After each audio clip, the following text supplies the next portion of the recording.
Olha só, segunda parte da tratativa de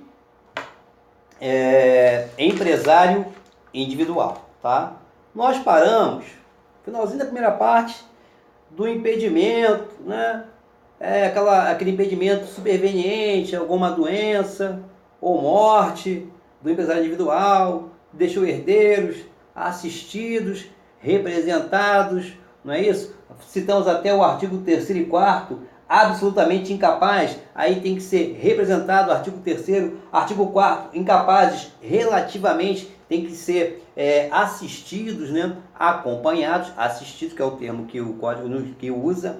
Eu vou falar de uma outra situação agora, que também é importante pra caramba, causa dúvida na comunidade acadêmica, causa extremamente dúvida.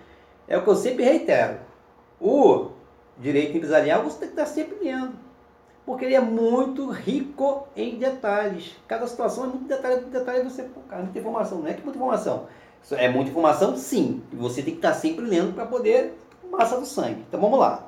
Outro ponto, extrema importância, coloca aí IPC, caveira nele, IPC importante pra caramba. E mete uma caveirinha ali, não interessa de marcar texto não, mete uma caveirinha mesmo, caveirinha, aquela caveirinha bem simples. Por quê? Porque você ganha tempo. É isso que eu faço aqui, ó. Eu meto uma caveirinha simples, básica, para quando eu olhar, na segunda vez já olhar com mais carinho e meto um IPC. É isso que eu faço aqui, simples, aqui ó, IPC, tá?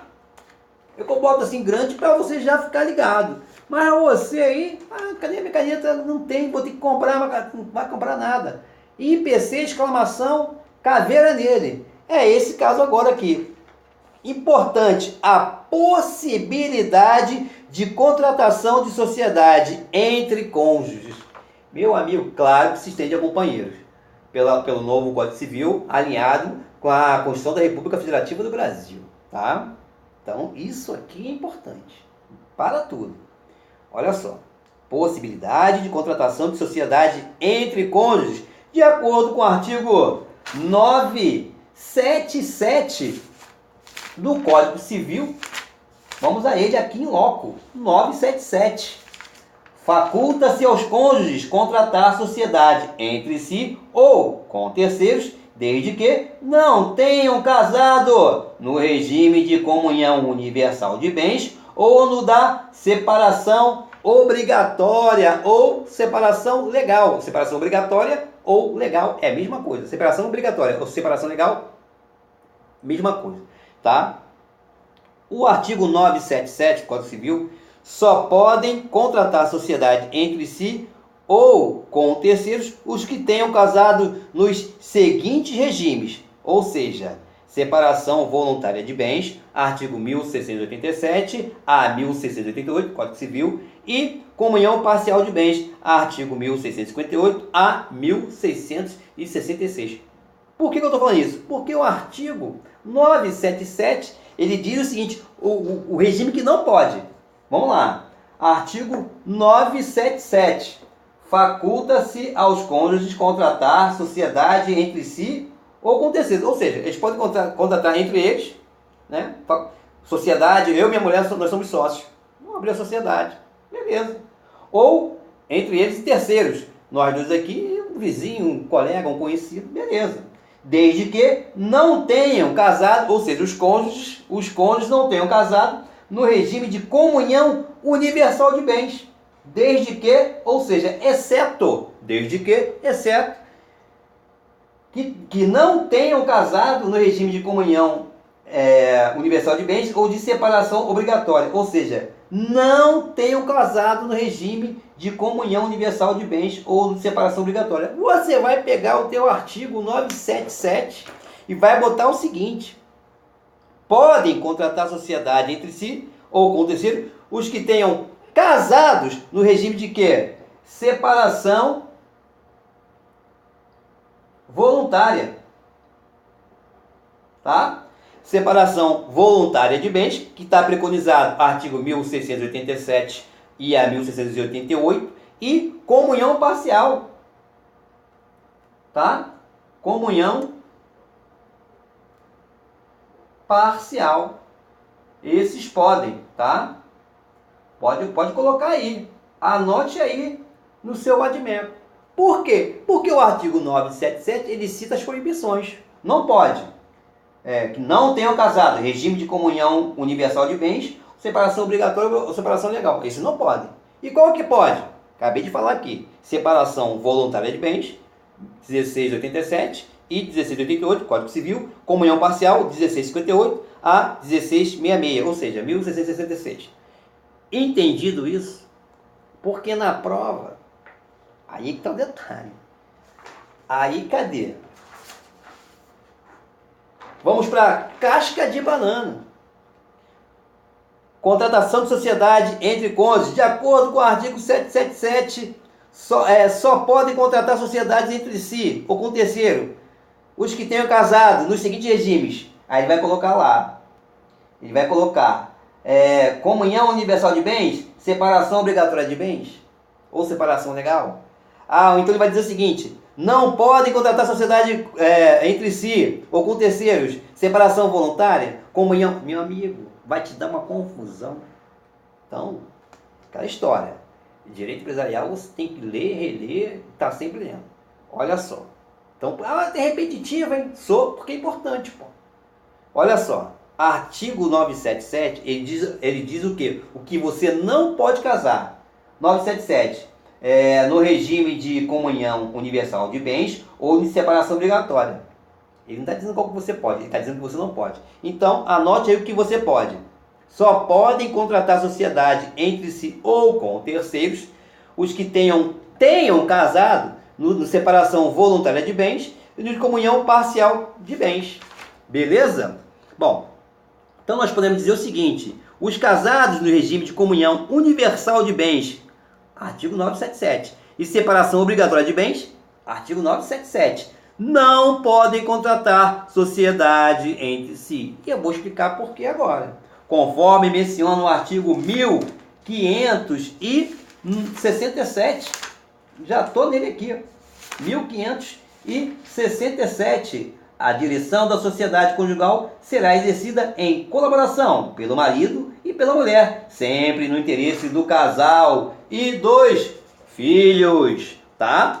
O casamento constitui uma sociedade conjugal, claro, entre os cônjuges, a sociedade conjugal. No caso da comunhão universal de bens, e se os cônjuges decidem constituir uma sociedade empresária, haveria confusão patrimonial, pois seria impossível, na prática, separar o patrimônio da sociedade conjugal do patrimônio da sociedade empresária. Por isso que a comunhão universal ela é imprópria, ela é proibida.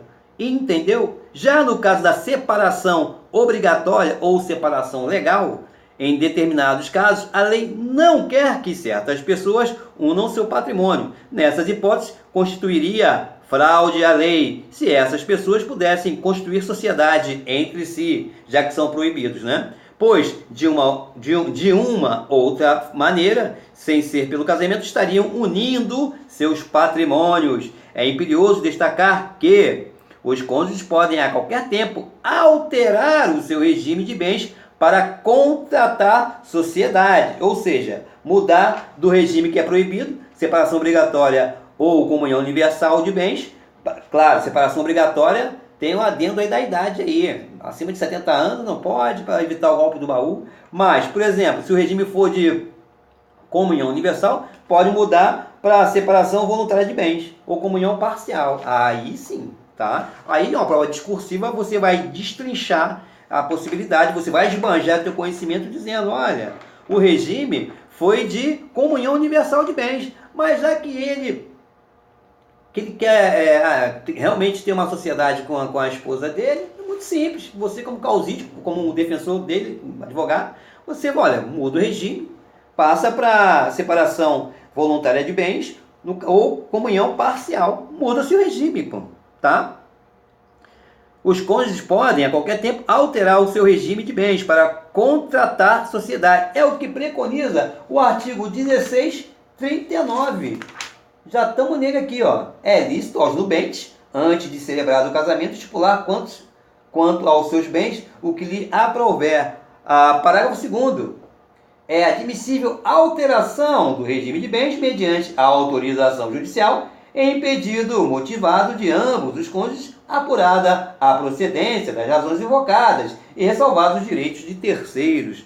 Ok? Além disso, é claro que, mesmo casado em regime de comunhão universal de bens ou separação obrigatória, que é proibido pelo artigo 977 que eu acabei de ler, podem contratar sociedade com outras pessoas, né, com terceiros, desde que seu cônjuge não faça parte dela, tá? Importante. Por fim, cabe analisar se o regime de bens do casamento influencia o desenvolvimento do empresário individual e não sociedade empresária. Não, ou seja, vou ler de uma outra maneira.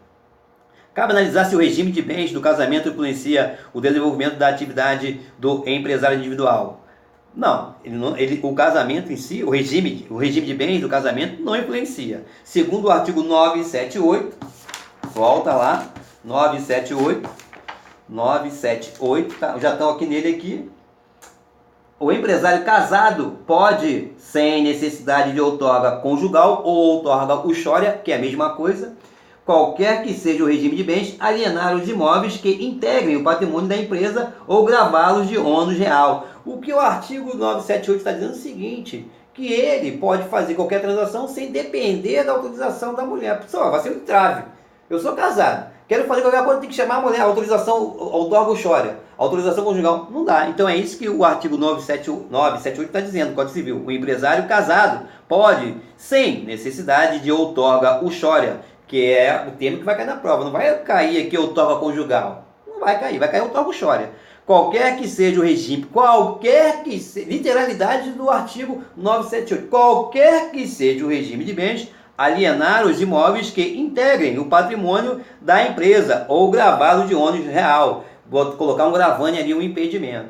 Ou seja, não depende, eu sou casado, sou empresário, eu tenho que ficar dependendo da minha mulher, alô, vem cá aqui assinar, vem aqui no cartório comigo assinar que eu quero fechar um negócio, quero vender, quero comprar. Não, tá? Então, artigo 978, o empresário casado pode, sem necessidade de outorga uxória, qualquer que seja o regime de bens, alienar, ou seja, vender os imóveis que integram o patrimônio da empresa ou gravá-los de ônus real. Gravar de ônus real a gente chama de gravame, ou seja, colocar um obstáculo, colocar uma condição. Ele não está livre para vender, porque tem um gravame ali. Quero comprar um imóvel.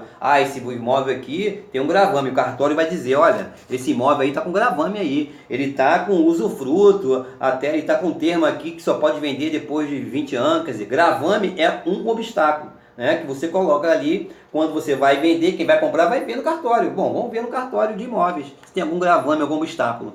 Se está em inventário, por exemplo, como é que eu vou comprar uma casa se tem 10 herdeiros e estão na disputa? Tem um gravame ali, está em inventário. Aquela casa ali está com uma pendência de IPTU, tem os impostos, se tu pagar os impostos, a gente libera a documentação aqui, seu nome aí, mas tem um gravame aqui. Qual gravame? Impostos. Nesse caso aqui, no geral, o artigo 978 diz o seguinte: o empresário casado pode, sem necessidade de autorização da esposa ou companheira, né, qualquer que seja o regime de bens, alienar os imóveis que integrem o patrimônio da empresa ou gravá-los de ônus real. A intenção do legislador foi garantir a celeridade necessária à atividade econômica, sem sujeitar decisões empresariais às inconstâncias da vida conjugal. Importante, né, cara? Tua mulher está de mal contigo, não vai assinar nada. Não vou aí assinar nada. Imagina. Então, o artigo 978 dá essa possibilidade do empresário que é casado poder vender, ali como está aqui, né, alienar ou gravar de ônus reais o bem que integra o patrimônio da empresa, tá? Alienar os imóveis que integram o patrimônio da empresa. Beleza? Bom, toda e qualquer pessoa física que atenda aos requisitos descritos, agente capaz e sem nenhum impedimento, né, que está lá preconizado no artigo 972 do Código Civil, tá, poderá praticar a atividade empresária, criando e organizando o negócio, e para isso deverá se inscrever na junta comercial. O empresário individual tem que fazer sua inscrição na junta comercial antes de iniciar a sua atividade. Esta obrigação de inscrição na junta comercial é diferente das sociedades empresárias, né? Sociedade empresária é mais de um, empresário individual é um só, sociedade empresária é mais de uma pessoa, tem sócios, né? Por exemplo, é diferente da obrigação das sociedades empresárias, por exemplo, e da regra geral do prazo de registro, que é de 30 dias a contar da realização do ato. Esta obrigação de inscrição na junta comercial por um empresário individual, antes de iniciar a sua atividade, essa obrigação é diferente das sociedades empresárias, que, por exemplo, e da regra geral do prazo de 30 dias a contar da realização do ato constitutivo, ato constitutivo da sociedade empresária. Bom, essa é a regra que se depreende do artigo 976, tá? 967, é obrigatória a inscrição do empresário no registro público de empresa mercantil da respectiva sede antes do início da sua atividade. RPEM, tá? O artigo 967 fala bem claro, é a regra que se depreende do artigo 967. É obrigatória a inscrição do empresário no registro público de empresas mercantis da respectiva sede antes do início da sua atividade empresária, tá? E a única exceção é a pessoa que desenvolve exceção ao artigo 967. A exceção é quem exerce atividade rural que estará dispensada do registro. Registro aonde? Registro público de empresa mercantil, tá? Conforme nós vamos falar mais abaixo. A exceção coloca ali, 967, coloca aí exceção, empresário rural, tá? A atividade rural, o empresário rural está dispensado do registro, tá? Porque o artigo 967 do Código Civil diz que é obrigatória a inscrição, tá? Vou botar aqui, ó, exceção, empresário rural. Escrevam aí no vadimeco de vocês aqui, tá? Então tá beleza, é exceção, tá? Nós vamos tratar da atividade rural, empresário rural mais abaixo. Bom, ao longo do estudo. Essa inscrição do empresário individual, aonde? Registro público de empresas mercantis. É obrigatória a inscrição do empresário individual, tá? Existe, pois, a junta comercial é o órgão que controla as atividades empresárias. Porém, é importante lembrar que tá o registro público de empresas mercantis, artigo 967, não fará com que ele ganhe uma personalidade jurídica, que será diferente da pessoa física. Empresário individual, jamais será considerado pessoa jurídica. Não vai ter CNPJ. É o CPF dele que está na roda. O patrimônio da empresa é uma coisa só, é um condomínio só, uma coisa só. Ok? Já ficou bem claro isso aí na primeira parte. Tá? Ele jamais será considerado um empresário individual. Registrado se tal registro não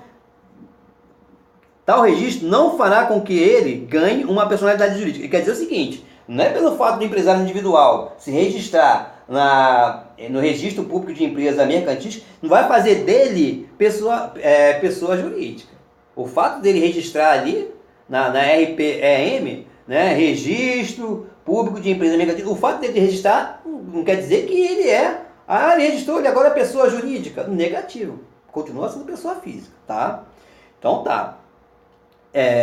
Tal registro no RPM não fará com que ele ganhe uma personalidade jurídica, que é diferente da sua personalidade física. Vai continuar com o seu CPF. Ele jamais será considerado pessoa jurídica, já que não se enquadra em nenhuma das espécies de pessoa jurídica preconizada no artigo 44 do nosso Código Civil.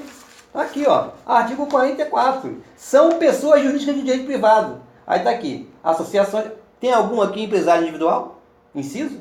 Associações, sociedade, fundações, organizações religiosas, partido político, empresas individuais de responsabilidade limitada. Se ele fosse Eireli, ele poderia ser pessoa jurídica. Mas ele não é Eireli, tá? Ele não é Eireli.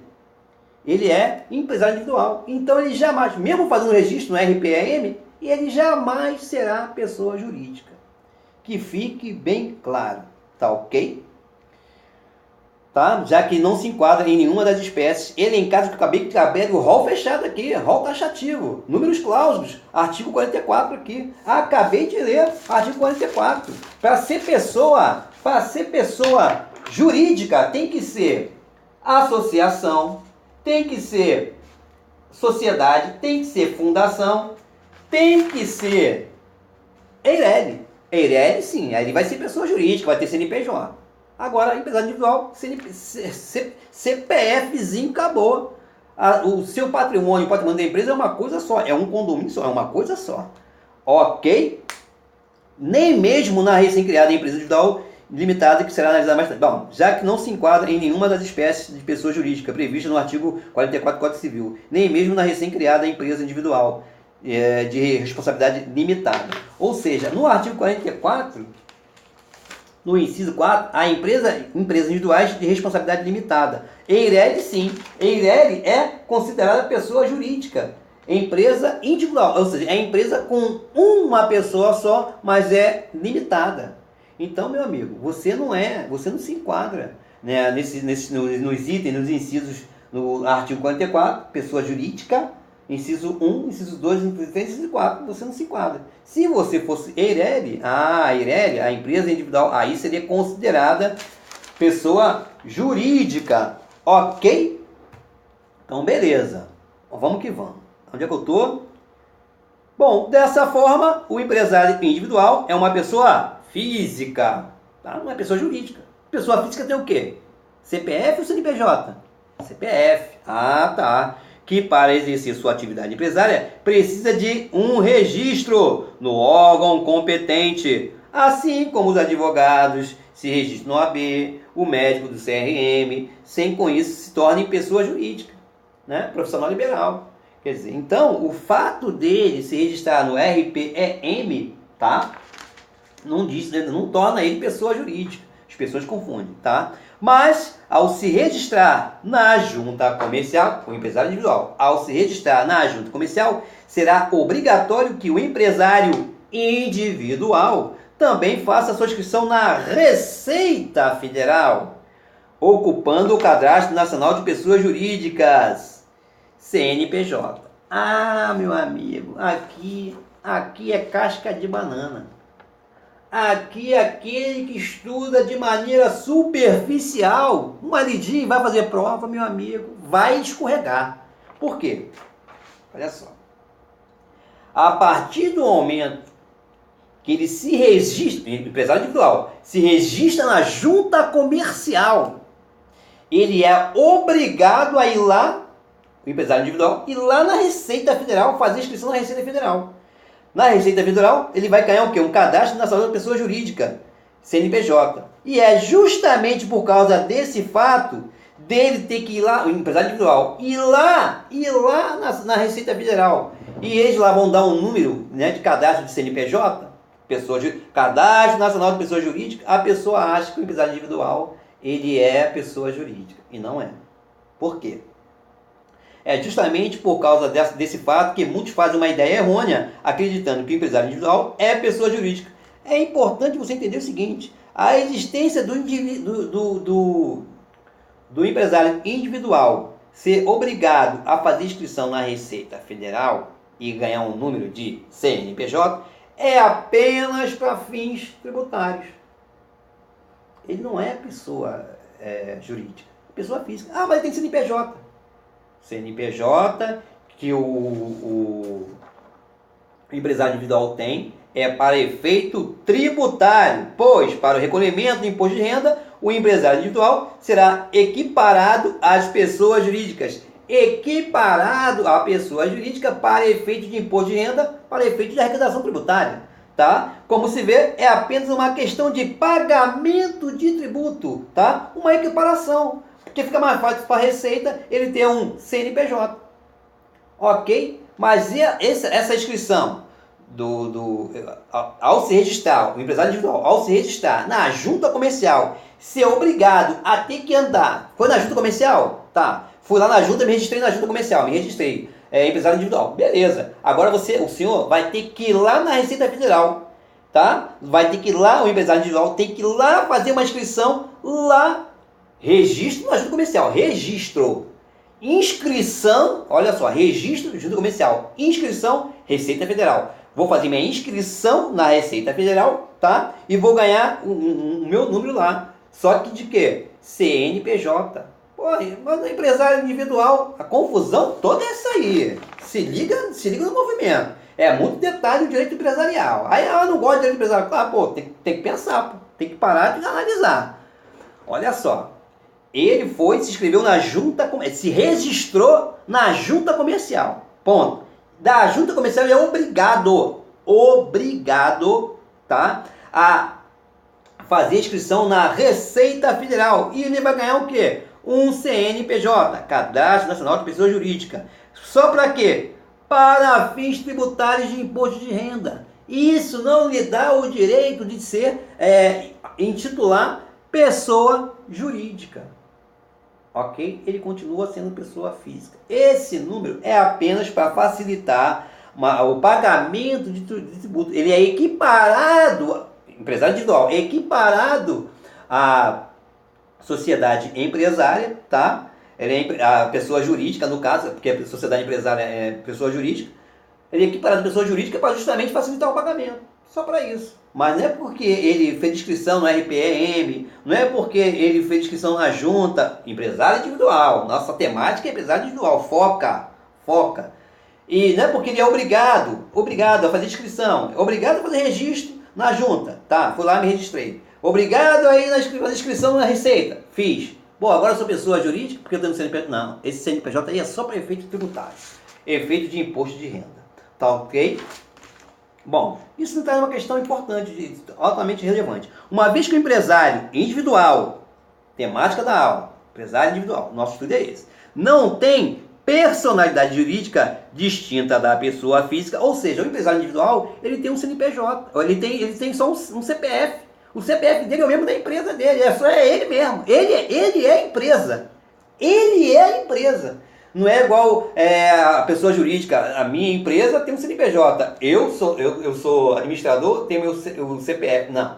Empresário individual não. É uma coisa só. Uma vez que o empresário individual não tem personalidade jurídica diferente da pessoa física, não há autonomia patrimonial, já que as obrigações pertencem a uma única pessoa, a pessoa física. Não tem distinção de pessoa física e pessoa jurídica, ok? Sendo assim, caso o negócio não dê certo, ele, empresário individual, irá responder pelas obrigações contraídas, com todo o seu patrimônio, estando ele registrado no CPF ou no CNPJ da Receita Federal lá.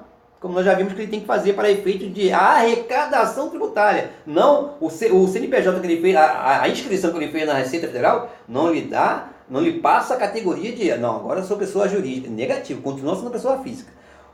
A inscrição do empresário individual na junta e na Receita é só, no caso da Receita é só, ele vai ganhar um CNPJ para efeito de arrecadação de tributos do Estado, né? Cobrar ele vai fazer lá o seu imposto de renda, vai botar o CNPJ ali, para efeito de arrecadação. Não dá ele o status de pessoa jurídica. Então, o inverso também pode acontecer, ou seja, se o empresário individual possui dívidas particulares e não conseguir quitá-las, poderá atingir o patrimônio seu pessoal, que é utilizado pela atividade empresária, ok? Vice-versa. Se a empresa individual está devendo, de repente vai poder atingir o bem dele, se não for suficiente. Se ele tem dívida, ele como pessoa física que ele ele comprou um carro, não pagou, a empresa dele vai, não tem dinheiro, não tem sim, a empresa dele vai pagar. Quando vier assim, vamos apurar o valor dos bens que ele tem. Não vai fazer distinção, não, da empresa e da pessoa. Não, é empresário individual, é uma coisa só, é um condomínio, uma coisa só, tá? É isso que a gente tem que entender, ok? Bom, esse fato faz com que muitos busquem a realização da atividade empresária em sociedade. Por quê? Porque se sociedade empresária, pessoa jurídica, limitada. Limitada por que é limitada? Porque é limitada no patrimônio. O patrimônio da empresa é uma coisa, o patrimônio dos sócios, porque é sociedade, sócios, é outra. Então, mas eu não queria ter sócio. Mas se eu tiver sócio, pelo menos, se der algum problema, meu patrimônio é protegido. Sociedade sim. E a Eireli também. A Eireli é empresa individual, sociedade limitada. Por isso que surgiu a Eireli. A Eireli é híbrida, ou seja, é uma empresa de uma pessoa só, empresa individual limitada, tá? Aí está o detalhe, por isso que foi criado a Eireli, empresa individual de responsabilidade limitada. Por isso que eu te falei lá desde o início, se a pessoa chegar no teu escritório lá, pedindo um assessoramento seu, eu quero, mas eu tenho dinheiro, eu quero abrir uma empresa, uma atividade empresarial, mas não quero ter sócio de jeito nenhum. Olha, se você for empresário individual, registrar como individual, teu patrimônio vai se misturar. Se der algum problema, tanto você devendo uma casa, devendo um carro, vai atingir teu patrimônio da empresa, ou você tem outra opção, Eireli, ou seja, vai ter aí limitada, né? Empresa individual de responsabilidade limitada vai ser distinto. O patrimônio da empresa é um, o patrimônio pessoal é outro. Ok? Beleza? Então tá. Esse fato que busquem a sociedade empresária justamente para terem a possibilidade de limitar os riscos inerentes à atividade. Ou a recém-criada Eireli, empresa individual de responsabilidade limitada, tende a também ser uma alternativa para atender aos anseios dos empresários que querem atuar individualmente e resguardar o seu patrimônio. Por quê? Porque na Eireli ele vai continuar sendo só ele, empresa de uma pessoa só, empresa individual, só que meu patrimônio é diferente do patrimônio da empresa. Se eu tiver devendo minha casa, vou ter que quitar, vou ter que dar um jeito, tal. Vou protesto, vou inadimplente, vai ficar no CP, vai ficar no Serasa, mas a minha empresa tá guarnecida lá. Eu estou devendo fornecedor e tal, meu patrimônio está guarnecido. Isso que acontece na Eireli ou numa sociedade empresária, né? Aí que está o detalhe. Mas no próximo encontro a gente continua falando aí sobre empresário individual. Ok? Ok.